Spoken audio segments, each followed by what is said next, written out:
Pour ce lit du château d'Amboise, Henri III, ce temple des amours, nous commençons les enchères à 5 000 € et amateurs, bien sûr, à 5 000, tout de suite. 5 000, 5 000, 200, 500, 800, 6 000, 7 000, 500, 9 000, 500, 10 000 au premier rang, 11 500, 12 000, 13 000, 15 000 € l'enchère est au premier rang. 15 500 avec rapidité. Ils sont deux sur le live, ça crépite. 16 000. Il faut leur couper l'herbe sous le pied. Il faut arrondir tout de suite à 20 000. 18 000. 19 000 € en Pologne. 500. Elle revient en France. Adjugé 20 000 €. Dénicher un trésor national, un fragment de notre histoire. C'est le rêve de tout commissaire-priseur. Exceptionnel cartel d'époque Louis XIV. Pour le réaliser, certains n'hésitent pas à enquêter et à chercher partout. Dans nos greniers, nos maisons de famille, parfois même à l'étranger. Notre patrimoine est souvent caché, voire perdu depuis des siècles. C'est aussi des diamants de Golconde. Pendant plusieurs mois, nous avons suivi ce travail de longue haleine qui mène parfois à des ventes d'exception. 20 000. Aux enchères, un médaillon rarissime, vieux de 300 ans. Il aurait été offert par Louis XIV à un corsaire de Saint-Malo. Je reste sans voix, hein, voilà. C'était un objet historique, et aujourd'hui, ça devient un objet légendaire. Autre objet, autre mythe. Ce manuscrit que l'on pensait disparu à jamais est finalement retrouvé en Grèce. Il aurait été écrit par Alexandre Dumas. Avec tous mes compliments à Dumas. Ça, c'est vraiment du patrimoine. J'ai vraiment l'impression de rentrer avec un petit morceau de France à la maison. Plus étonnant, ces cheveux de Johnny Hallyday C'est de l'ADN, pur jus. ou ces costumes de Claude François. Vraiment chouette. Du patrimoine eux aussi, car ils appartiennent à des monuments de la chanson française. Non, on est dans la merde avec ça. Alors, attends. Voilà, magnifique. Le spectacle est aussi dans la salle, surtout quand ça atteint des scores, les gens font oh, oh, oh. Adjugé, félicitations. Qu'il s'agisse de nos monarques, de nos écrivains ou de nos stars, tous ont laissé des traces de leur passage. Quelques commissaires-priseurs font tout pour les retrouver et vendre aux enchères ces petits bouts de l'histoire de France. Dans l'ensemble, c'est pas mal. Et en plus, on voit à quel point les feuillets sont hyper fins.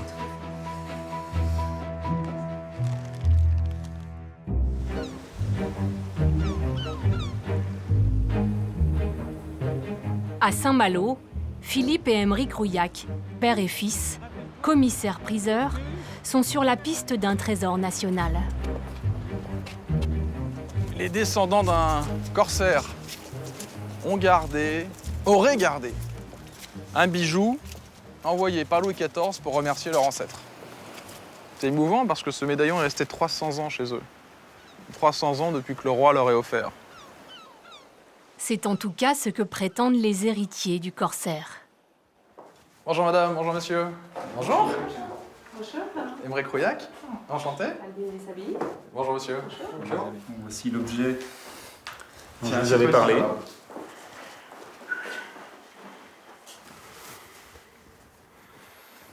Louis XIV. Il brille de mille feux plus que sur la photo que vous nous avez envoyée. Somptueux.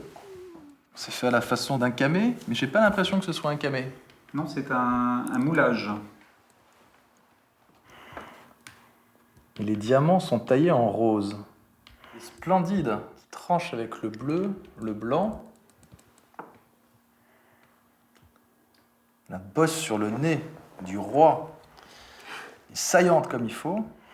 Effectivement, la monture est extrêmement fine.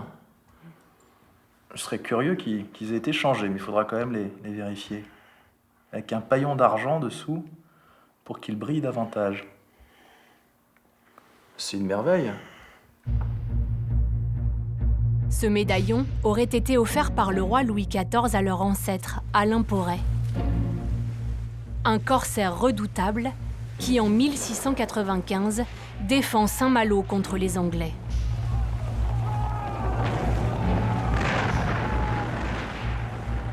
Après plusieurs assauts, il repousse la flotte ennemie. Est-ce que tu l'avais vu, toi, avant? une seule fois. Qui portait ce médaillon? Je pense qu'il était assez peu porté dans la famille. Il n'y a pas de traces de frottement. Il n'y a pas de traces d'usure. Il a été transmis de génération en génération et sans doute rangé dans un tiroir et sorti pour les grandes occasions. Et c'est vrai que quand ma belle-mère le portait, c'était impressionnant, quoi. C'est vrai que moi, j'étais assez fascinée. Je ne pouvais pas m'empêcher de l'observer. Il est entouré de... Combien il y a de diamants? Tu les as comptés? Compte-les. Alors, 13, 14, 15, 16, 17, 18, 19, 20. 20 diamants. 20 diamants. Et, Alors déjà, il va falloir qu'on s'assure que ce soit vraiment des diamants et que les 20 sont de l'époque. Parce que tu sais, des fois, dans les familles, on a peut-être besoin d'argent. Louis XIV avait offert 400 médaillons de la sorte. de temps en temps, il y a une valeur. Seuls 2 ont conservé tous leurs diamants. On ne connaît pas l'histoire. Il va falloir savoir si c'est Louis XIV qui l'a offert à qui, pourquoi. Donc il va falloir qu'on retrouve, oui, c'est un médaillon qui a été réalisé à la demande du roi. Par quel faiseur? Avec quel diamant? À nous de travailler.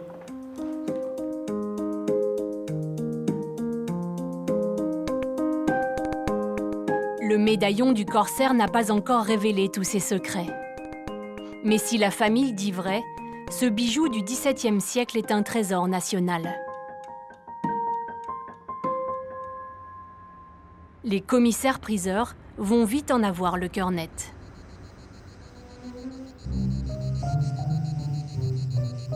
Toucher du doigt l'histoire de France demande parfois de parcourir le monde.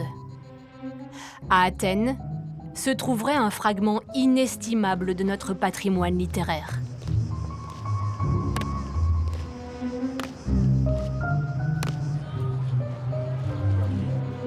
Un manuscrit inédit d'Alexandre Dumas.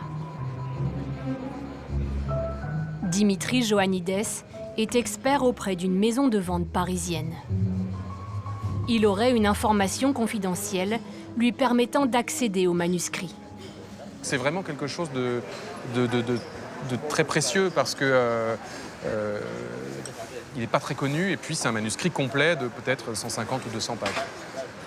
Bon, c'est un rendez-vous à enjeu quand même, donc évidemment, il faut que ça se passe bien. On s'est mis d'accord sur certaines choses au téléphone. Il faut que ces choses soient maintenues, mais il n'y a pas de raison. On est venu jusqu'ici pour revenir avec le manuscrit. Je considère que l'échec n'est pas une option. C'est une riche famille grecque francophile qui détient le manuscrit depuis près d'un siècle. L'enjeu, ça va être l'estimation. Je sais qu'ils en veulent un certain prix. Ils m'en ont parlé. J'ai essayé de voir ce qu'il était possible de faire pour que ce soit un petit peu plus attractif. Parce qu'une belle vente aux enchères, c'est un trésor et une estimation attractive, ou en tout cas suffisamment spectaculaire pour attirer un maximum de personnes. Si on commence un peu trop haut, ce qui ne veut pas dire que ça ne les fera pas, mais si on commence un peu trop haut, on peut tuer la marge d'envie de beaucoup de personnes. Le manuscrit était perdu depuis 160 ans. Si c'est bien l'original, signé de la main de Dumas, c'est une découverte majeure. Une des héritières de la famille va recevoir Dimitri. Bonjour madame. Comment allez-vous? Très bien. Merci de me recevoir. Venez, entrez. Donc voilà le trésor. Vous voulez que je regarde? Oui, est-ce que... Voilà. Alors, écoutez, on va l'ouvrir. Il faut faire très attention parce que c'est très délicat. Bien sûr.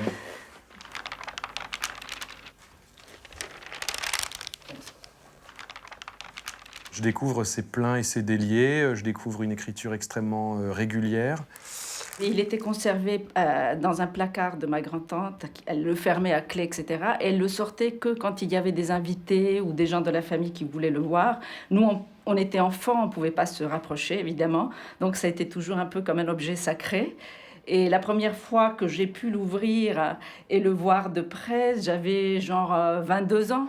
Mais alors, un peu de loin et sans le toucher, parce qu'elle ne me laissait pas le toucher. Et c'est plutôt comme ça que ça se passait. C'était comme une sorte de trésor caché.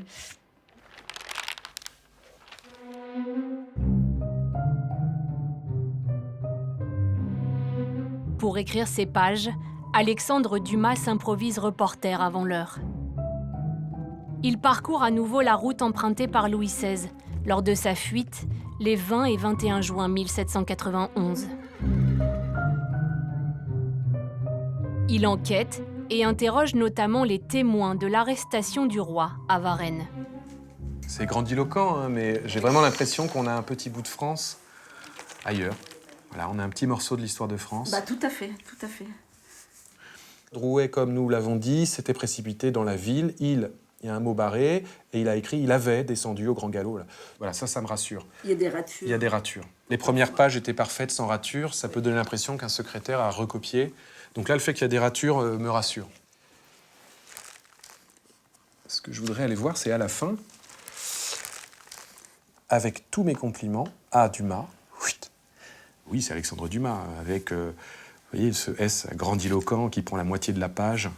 Ce qui sera intéressant, ce sera de lire... Ah oui, il a même numéroté les pages, page 114. Il y a un faisceau d'indices suffisamment important pour laisser penser qu'il est parfaitement authentique. Maintenant, sur un objet aussi important, aussi patrimonial, il faudra qu'on s'assure auprès de l'expert qu'il s'agisse bien de façon incontestable de l'écriture d'Alexandre Dumas. Votre famille, vous m'avez fait part du prix que vous en attendiez. Vous êtes toujours sur ce montant, Oui, toujours. Qui était de... De à peu près 100 000. 100 000, comme ça. Idéalement, si j'avais eu la main, j'aurais mis une estimation autour de 40 à 60 000 euros, parce que je sais qu'à ce prix-là, ce qui est quand même de l'argent, hein, il va y avoir énormément de monde. Dimitri se plie aux exigences de la famille. Rapporter Dumas en France est à ce prix. Mais l'expertise réalisée à Paris va lui réserver quelques surprises. Dénicher un fragment inédit de notre mémoire collective, qui n'en a jamais rêvé?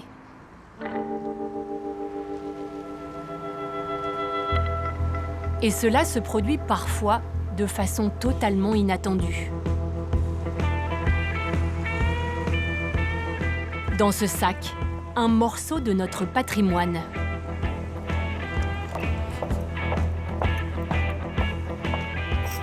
Maria, sa propriétaire, a rendez-vous chez l'un des plus grands experts de la chanson française.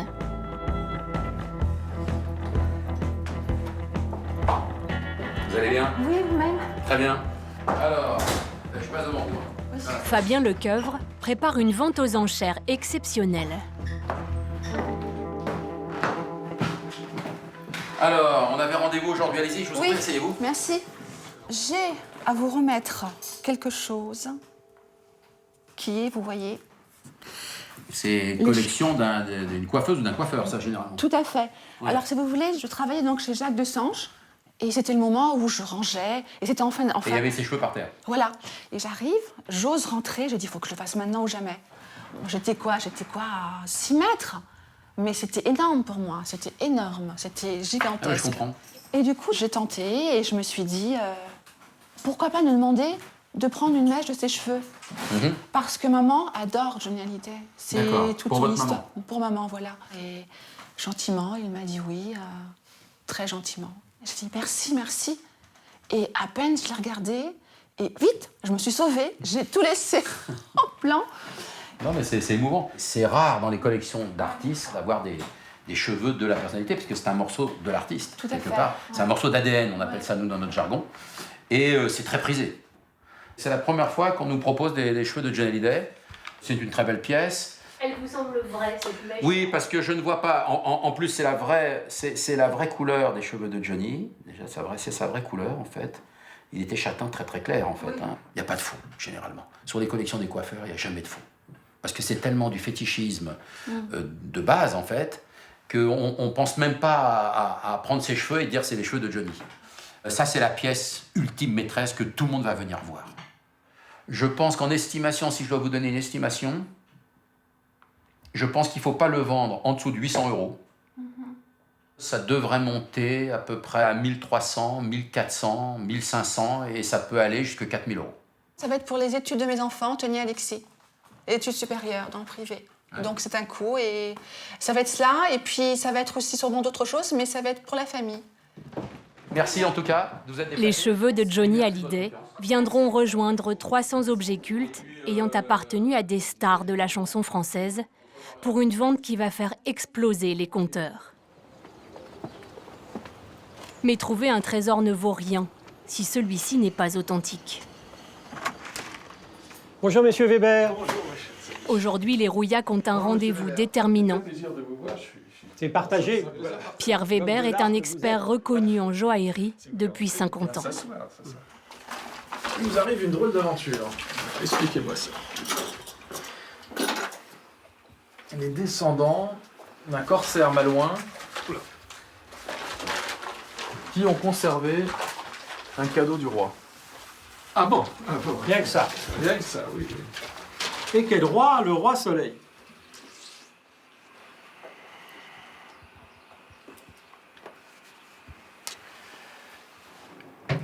Je dois dire que c'est émouvant d'avoir ça dans les mains.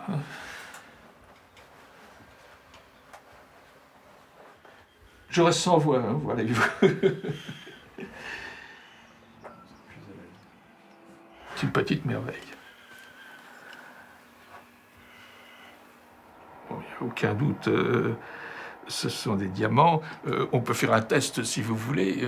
Lorsque je pose cette pointe sur le diamant, vous voyez, l'aiguille monte, prouve que c'est un diamant. Si c'est une fausse pierre, l'aiguille ne monte pas. Voilà. Ce sont bien des diamants.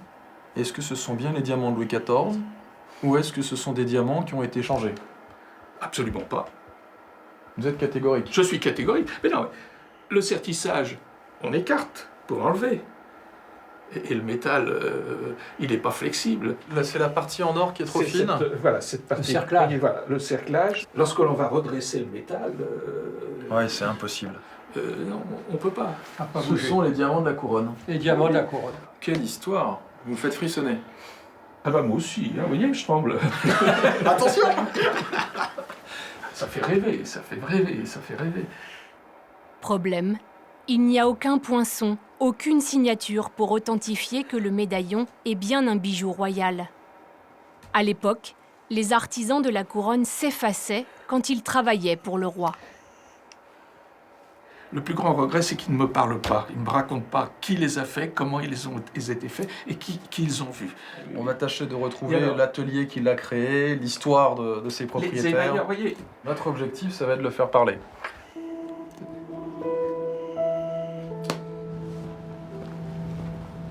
Pour être certain que le médaillon est un cadeau du roi, l'enquête se poursuit au cœur de Paris. Dans le temple de l'histoire de l'art. La mythique salle Mamouste, avec ses coupoles byzantines. Cette bibliothèque abrite près de 2 millions de documents, la plus grande collection au monde.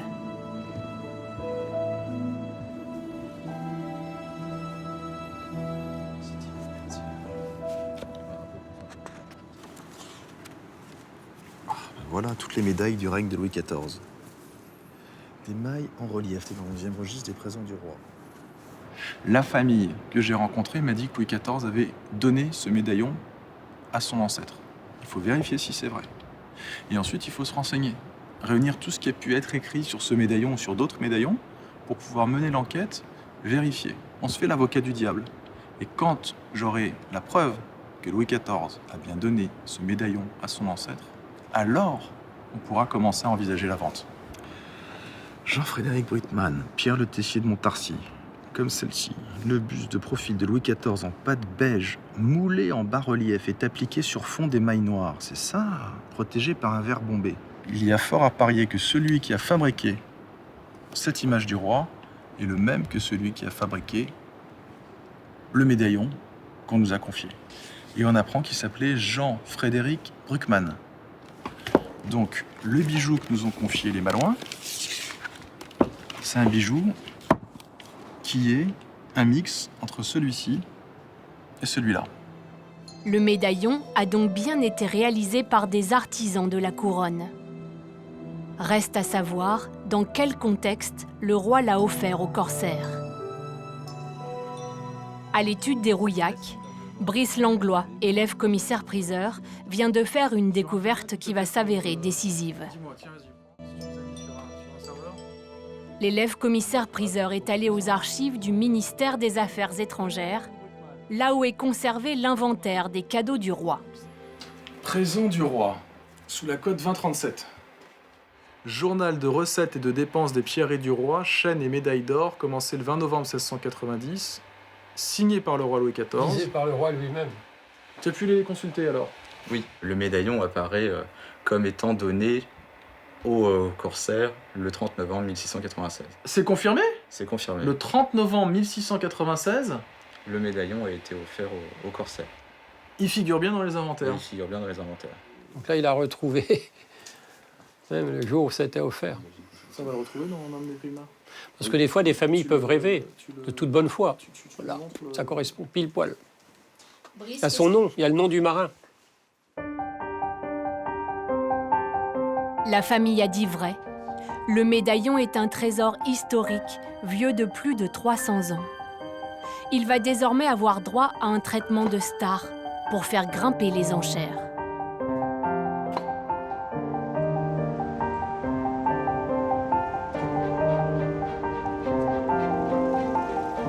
À Paris, un autre trésor national attend lui aussi son heure de gloire. Le manuscrit d'Alexandre Dumas est rentré sans encombre en France. Par précaution, avant de le faire authentifier, Dimitri va photographier toutes les pages.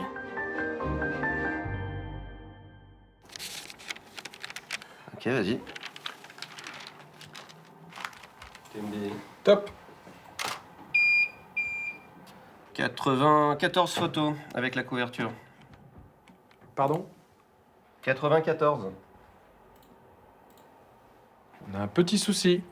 Tu veux en avoir combien? Bah écoute, la dernière page, elle est numérotée 114. Ah. Je vais voir à quel endroit il y a un manque. 46, c'est bon. Ok. Et ma 47e photo, c'est la page 63. Non, 67, pardon. C'est un 7. Ouais, donc ça fait 15-20 pages. 46, le chapitre se termine a priori. La reine avait dit les mots prophétiques. Nous sommes perdus. Ah, dis donc. La dernière phrase, c'est nous sommes perdus. Il avait de l'humour, hein. Ah, c'est marrant quand même. Et on reprend à la page 67 et chapitre 13. Donc il manque 20 pages qui doivent correspondre à un ou deux chapitres. C'est ennuyeux. C'est ennuyeux. C'est comme si vous aviez une très belle commode Louis XV et qu'il manque un tiroir. C'est problématique. Alors, voilà.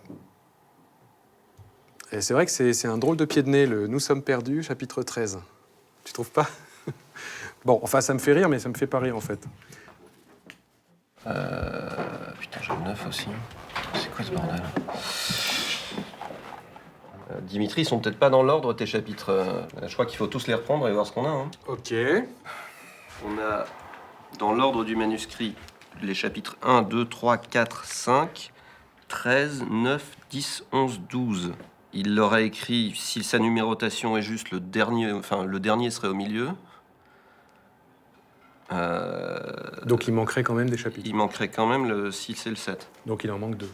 Et après, il faut voir si ça a été renuméroté dans la version publiée et s'il manque réellement du texte aussi. C'est peut-être des chapitres supprimés. Pour tenter de démêler cette énigme, Dimitri a rendez-vous chez le président du Conseil national des experts, Frédéric Castin, un spécialiste en manuscrits. Bonjour Sabine. Je vous en prie. Merci. Bonjour Frédéric. Vous allez bien? Très bien, et vous? Eh bien, il vient de Grèce, après avoir transité un petit peu par Paris, évidemment. Quelle histoire! Je vous ai raconté un petit peu cette histoire rocambolesque. Pas rocambolesque, romanesque. Romanesque. Ça va bien avec Dumas. Enfin, il a réussi à arriver jusqu'à nous, ce qui est déjà pas mal. Et ce qui est bon pour le patrimoine, pour notre histoire. Et là, si je puis dire, vous avez vraiment la chaleur de la vie. Parce que, d'abord, il a touché ses papiers, c'est son encre, son écriture. Le connaisseur sent un léger relief de l'encre. Donc la chaleur de la vie, elle est là-dessus. C'est-à-dire que c'est un peu comme si Dumas sortait de sa fiche Wikipédia et qu'il sautait à pieds joints sur la table. Non, mais je veux dire, il est là, il y a une présence physique.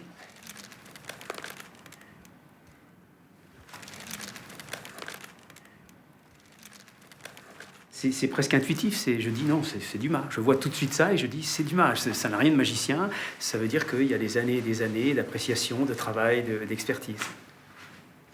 Je vous avais indiqué un manque entre la page 47 et autres. Oui, c'est ça. En réalité, les chapitres ne sont pas dans le bon ordre.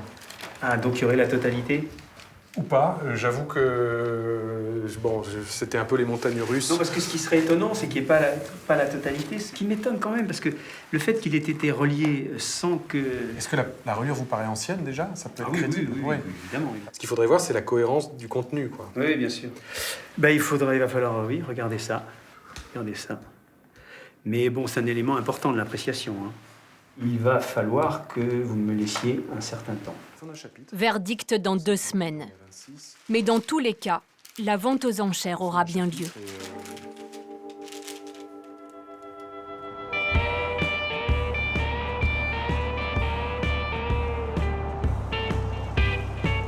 Quand notre patrimoine est à vendre, le public est souvent nombreux. Il est bien... Fabien Lecoeuvre le sait. Il est bien pas de d'éléphantisé, celui-là. C'est sa 10e vente d'objets personnels de stars françaises. Que ce soit pour les cheveux de Johnny Hallyday, la guitare de Renaud ou les habits de scène de Mylène Farmer, la ferveur est toujours au rendez-vous.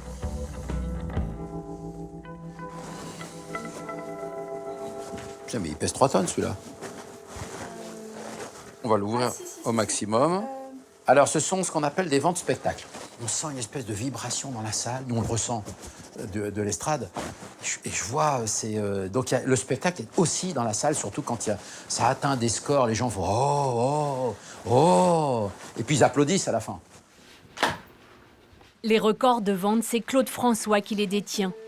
Ses fans achètent tout, notamment ses peignoirs. Claude François les utilisait avant de faire son final. Souvent, il jetait sa chemise, il revenait avec ce peignoir sur scène, il faisait encore un tour de piste, un grand écart, etc. Et il jetait le peignoir dans la salle. Ça a été le premier qui a été collectionné à ce point. Sa carrière est très courte, hein, c'est à peine 16 ans. Mais ça a été tellement intense, ça a tellement marqué. Il a fait quoi, 329 chansons, il a enregistré Claude François. C'est pas énorme par rapport à un Johnny qui en a enregistré 1350. Mais sur les 329 chansons de Claude François, il y a des refrains, il y a des tubes incroyables. Ce peignoir, porté en 1975, est estimé à 900 €. C'est bien. Cette manche, arrachée et dédicacée par le chanteur, est estimée à 500 €. On est dans un patrimoine émotionnel. Les phénomènes fans sont des phénomènes religieux à une petite échelle, mais on récupère un morceau, tout simplement, de la chemise pas de Jésus-Christ, mais de Claude François, ou une mèche de cheveux de Johnny Hallyday. Ouais, c'est parfait. Les costumes de scène sont les plus recherchés. Celui-ci a été porté pour une émission de télévision en 1977. Entièrement cousu de paillettes, il est estimé à 8 000 €. Depuis un mois, ça téléphone pratiquement 15 fois par jour pour avoir des renseignements sur ce costume, savoir si c'est bien le vrai. Il y en a un qui le veut absolument. Ah, ça, c'est très très beau. Oh, sans doute. Romain est fan de Claude François depuis l'âge de 6 ans. Et elle touche la veste de Claude. Sa fille partage sa passion. Bonsoir, nous allons passer un moment très agréable, j'espère. Ça, c'est la veste qu'il porte. Tout est dans la classe. Voilà, Carole, Peggy. Et aussi, la veste est doublée. C'est couleur. Enfin, moi, c'est du blanc. C'est très, très. C'est très sobre. C'est le boss.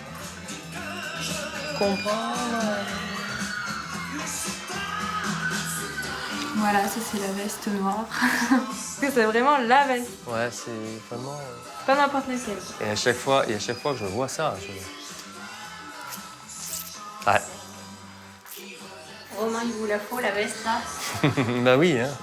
Oui, il me la faut. On verra. Ouais, oui, il me la faut.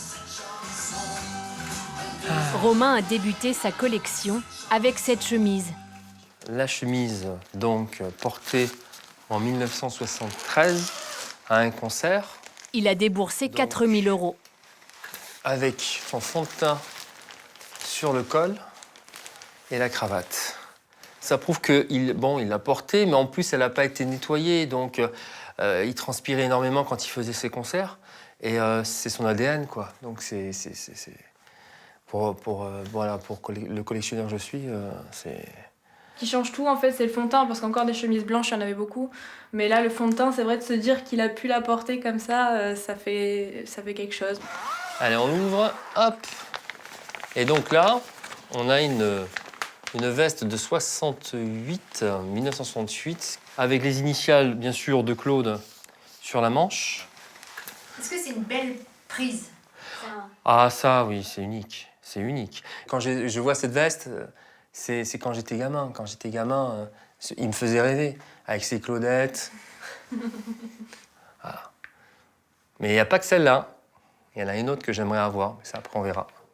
Romain s'est fixé un budget maximum pour la veste noire de Claude François. Oui, la noire, c'était vraiment 15 000 €. Quelque chose qu'on... Mais la lutte va être bien plus rude qu'il ne l'imagine. On verra bien.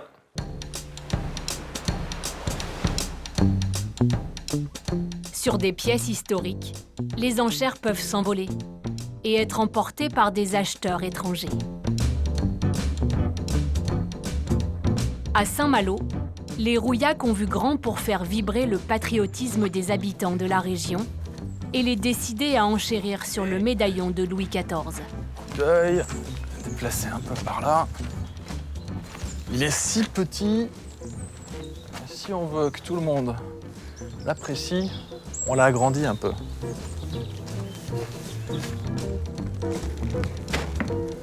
Parfait. Et là, il faudrait mettre le médaillon, surtout. Ils ont choisi un lieu symbolique, cette Malouinière, l'ancienne demeure du corsaire Alain Poré. C'est bien petit. Après plus de 3 siècles, le médaillon est enfin révélé aux habitants de Saint-Malo. Et vous l'avez avec les feux du soleil.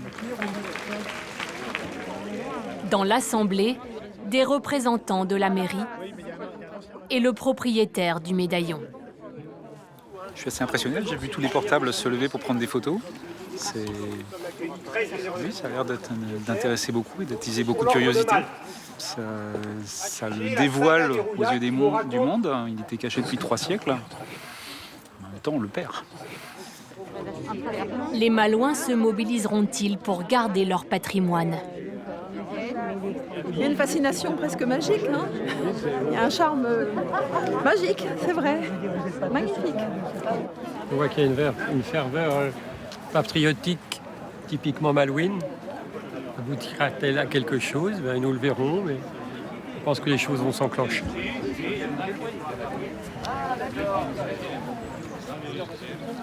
Dans un mois, le médaillon sera mis en vente. Son estimation, 50 000 €. À Paris, c'est l'heure du verdict pour le manuscrit d'Alexandre Dumas. Dimitri se rend de nouveau chez l'expert Frédéric Castin. Ah, il compulse, il compulse. Après, je vous en prie.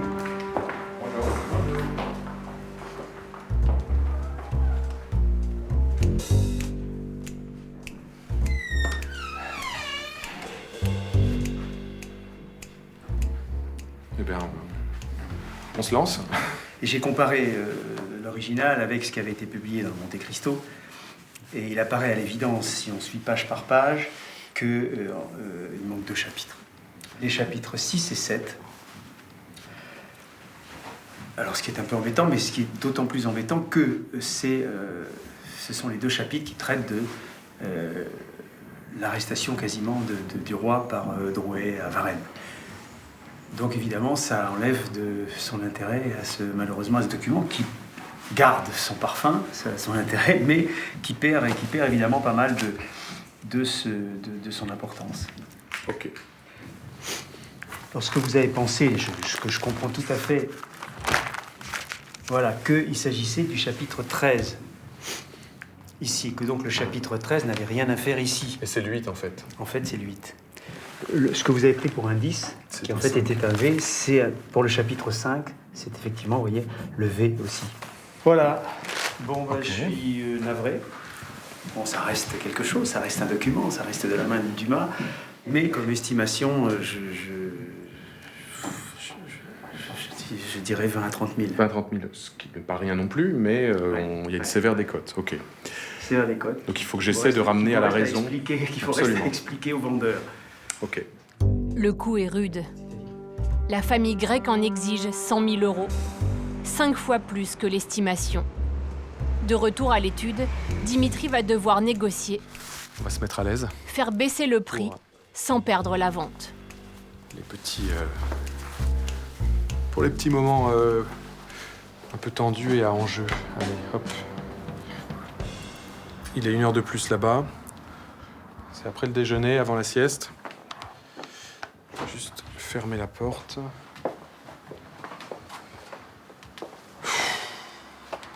Quelle histoire.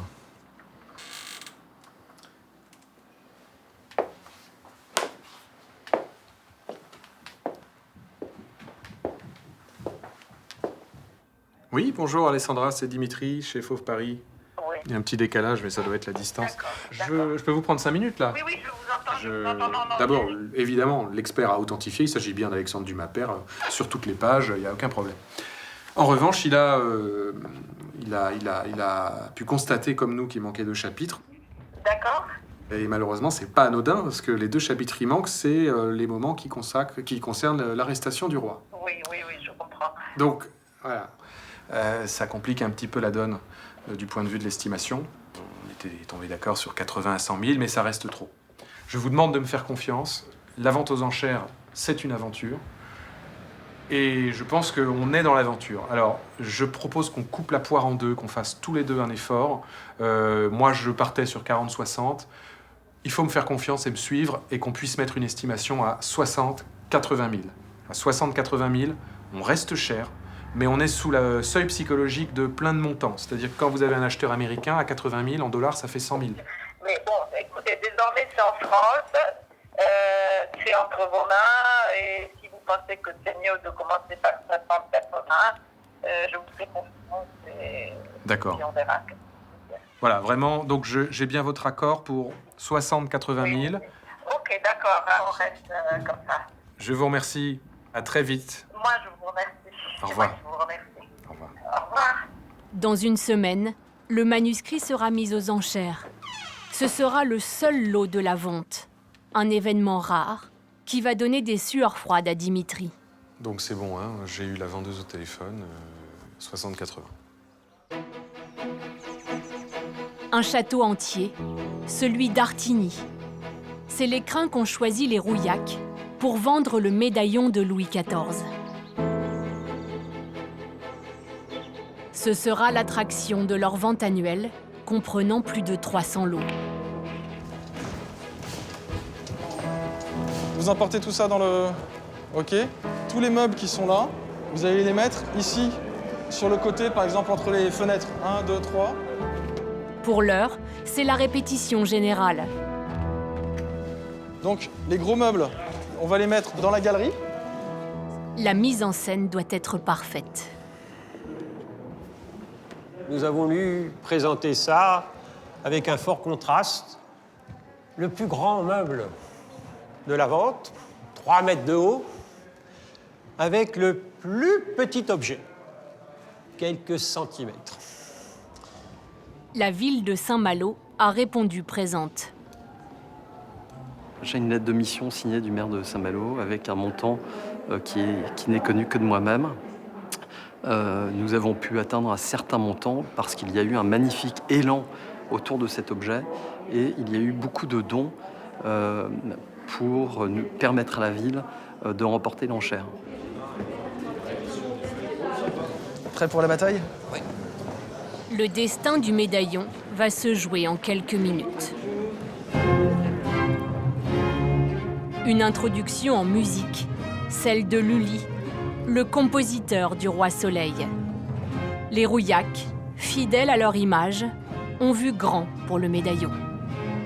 Un bijou exceptionnel et entouré de ce que le roi chérit le plus au monde après sa propre personne, les diamants de la couronne.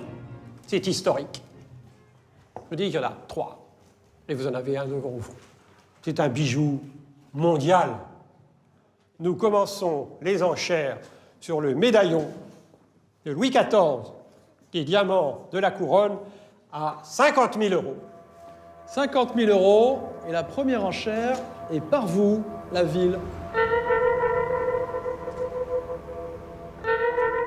À Paris, c'est le coup de massue.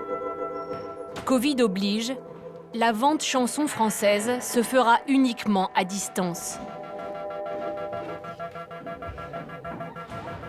Une première. Fabien Lecoeuvre navigue à vue. Il manque les 200-300 personnes. Généralement, habituellement, on louait, et ça depuis 10 ans, au moins 2 salles à Drouot. 2 salles à Drouot, oui, oui. Pour contenir tout le monde. Là, il n'y a pas de public. Il y a une vraie inconnue. Vraie inconnue.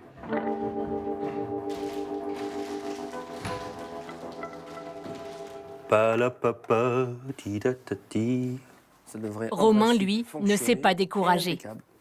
Il n'y a plus qu'à attendre. Il va suivre la vente avec son ordinateur, bien décidé à décrocher le costume noir de Claude François. Alors le lot que je vis, c'est le 120, c'est celui-ci. Donc voilà. Si je l'ai, ça serait une très belle pièce. Mais faudrait-il l'avoir? Adjugé 70. Nous passons à Claude François au numéro 99. Adjugé 120. Adjugé 450. Adjugé 650. Adjugé 1300. Voilà, ça grimpe vite. Je suis pas étonné. On va passer au lot 119 de Claude François. C'est un disque 45 tours intitulé Toute la vie. Vous les donnez, vous les... Allô? Bon, ça va, vous m'avez pas oublié, c'est bien. Et nous passons au 120. C'est très bien. Au 120, c'est le célèbre costume de télévision porté par Claude François. C'est en tergale noire. Vous allez laisser grimper les enchères. D'accord? Parce que je veux savoir si on est nombreux ou pas dessus. Nous allons commencer à 6 000 €. 6 200. 7 000 directement par Jean au téléphone. Là, vous mettez 7 500. 8 500. On dit 9 500. Ça vaut beaucoup mieux, hein? 10 000. On dit 11 000. 11 200. 12 000. 13 000. 14 000. Sur Internet. 16 000. 17 000. 17 000, non. Ouais, non. 17 500. 18 000. 18 000 par Pierre. Bon, 18 500, c'est pour moi, là. Vous pouvez encore y aller, vous le reverrez jamais. 19 000. 19 000 entre nous. Ouais, non, là, là, on laisse tomber. Ouais, non, ça fait trop. Il y a les frais après. Ouais, c'est certain. C'est très gentil en tout cas. Merci. Allez, merci, au revoir. Voilà. Ouais, bon, c'est la vie, hein. Allez, attendez, c'est pas fini. 20 500. Allez, 21. 21 000. C'est terminé. Adjugé 22 000, merci. Ah, mais c'est la vie, hein, c'est comme ça. Hein. Non, c'est sûr, hein.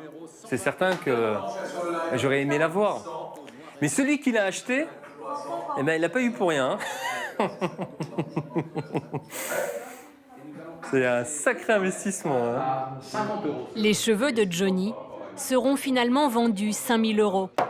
Adjugé 5 000, Léna. Même sans public, les stars françaises ont atteint des records. 50, Jean. 1200. Et le poster en relief de Claude François. Et le poster en relief.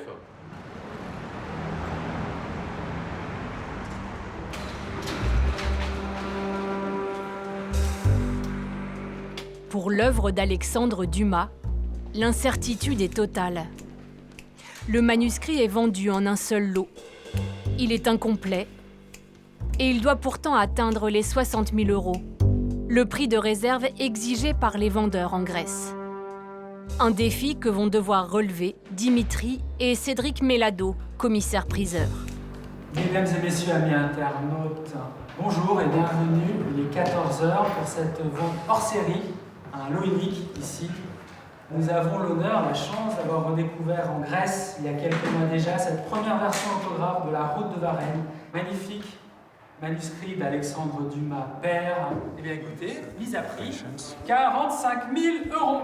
À 45 000 € nous débutons pour ce... Preneur à 45 000. 45 000 c'est pris. 50 000 ici, 50 000 c'est en salle. 52 000.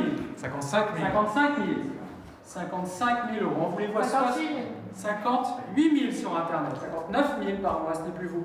Around 60,000 euros. On voulait vous à 59 000 €. Ça vous échappe, c'est ici à la table. Entre vous tous à 59 000 €. Une fois. Non, plus pour moi, plus pour moi. Plus vous. Plus là, c'est nous. À 59 000, c'est vu. 59 000 € ici. 59 000 €, c'est le pire des scénarios pour Dimitri. À 1 000 € près, le manuscrit n'est pas vendu. Je suis déçu. Je pensais quand même, on avait un collectionneur au téléphone, une personne en salle qui a enchéri à 50 000. Hein, vous avez vu, il était en salle, il a levé la main à 50 000 €. Je vais appeler... je vais déjà voir 5 minutes comment ça se passe en salle. Mais quelques minutes plus tard, coup de théâtre. Un acheteur vient de tenter une offre hors marteau. Donc, le prix de réserve n'a pas été atteint. On était à 60 000. J'étais très très serré. Cédric m'a dit que vous proposiez 55 000, bon, plus les frais. Je vais appeler la vendeuse. Elle est très dure en affaires. Donc, allez boire un petit café, je vais l'appeler, et puis on va voir ce qu'il en est. Je l'appelle. Est-ce qu'on a quelqu'un? Oui, alors, entre nous, c'est inespéré. On n'arrête pas de dire qu'il vaut 40-60, l'expert dit que ça vaut 20. Donc c'est inespéré, il faut qu'elle dise oui. Oui, bonjour Alessandra, c'est Dimitri à Paris. Ça n'a pas été vendu. La personne nous propose 55 000, là, maintenant. Est-ce que vous auriez une réponse à me donner? Je ne sais pas si vous avez votre tante ou votre oncle pas loin. Ouais. Il dit oui, c'est vrai? Magnifique. Écoutez, vraiment, je vous aime. Eh bien, écoutez, c'est vendu, 55 000, et je vais vous étouffer de chocolat et de fleurs. Et on va ouvrir le champagne en votre... voilà. Et je vous rappellerai tranquillement ce soir, là, on est dans le feu de l'action, il faut absolument qu'on le valide. Je vous remercie pour cet effort, et je vous rappelle tout à l'heure. Je vous embrasse. Et bah... On l'a vendu. Allez. C'est ma plus belle vente hors marteau. Pardon, je reviens vers vous, mais c'est bon, c'est vendu. Chacun a fait un effort. Dans un ultime rebondissement, le manuscrit d'Alexandre Dumas trouve preneur. Vous ne connaissez pas encore, donc félicitations. Voilà, je vous présente le nouvel acquéreur, le nouveau propriétaire de ce manuscrit d'Alexandre Dumas. Félicitations. Ironie du sort, son nouveau propriétaire est grec. Négociation, mais adjugé 55 000 € à monsieur. Ce magnifique manuscrit d'Alexandre Dumas. Moi, je vais ranger le trésor. L'œuvre d'un de nos plus grands écrivains n'aura passé que quelques mois en France.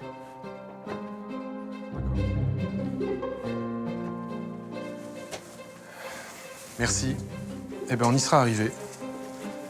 On y sera arrivé. Nous commençons les enchères sur le médaillon de Louis XIV. 50 000 €, et la première enchère est par vous, la ville de Saint-Malo. 55 000 à voix haute dans la salle. 60 000, 65 000, 75 000, 80 000. 80 000 pour Saint-Malo. 85 000, 90 000, 95 000 en voulez-vous, cher adjoint de Saint-Malo. 100 000. 120 000, it's 120,000 euros. 160 000. 160 000. Par mois, ici, à Artigny. 170 000. 180 000. 180 000 à Artigny. 200 000. 200 000. 250 000. 300 000 au téléphone.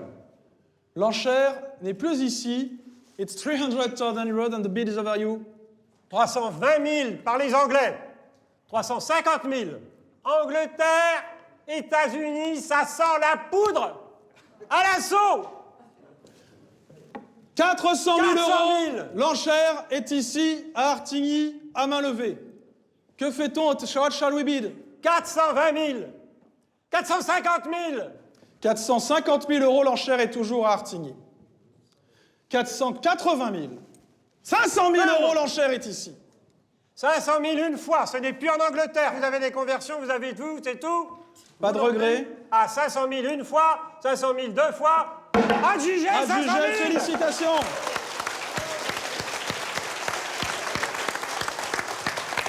Le baiser de l'amour.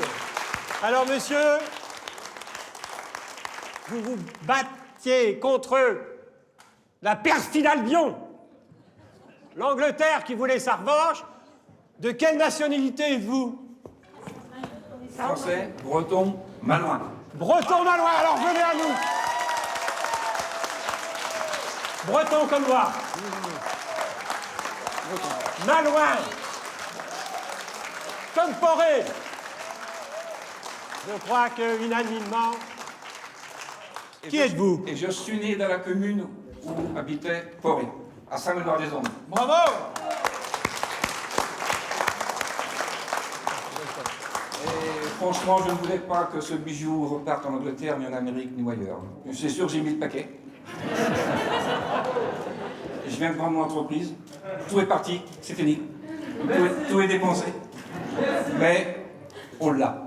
Voilà.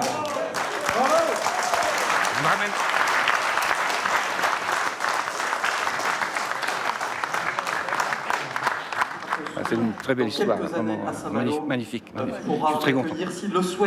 J'avais peur parce que, si vous voulez, j'ai fait un petit problème de santé il y a un mois au niveau du cœur. C'est passé. Mais avec l'émotion, je me suis dit, il faut que je fasse un arrêt cardiaque quand même. J'ai tenu. Notre histoire coule dans nos veines, celle de l'acheteur. Le médaillon est vendu 10 fois plus cher que son estimation. Le retraité de Saint-Malo a eu le dernier mot. Ouais, c'est une très belle aventure. Et a permis ainsi de conserver en France ce fragment de notre histoire.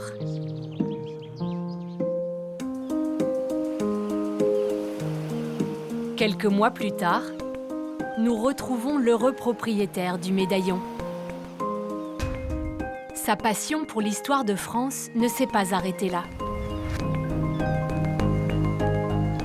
Son dernier fait d'armes, il a retrouvé l'épée du corsaire Alain Poré.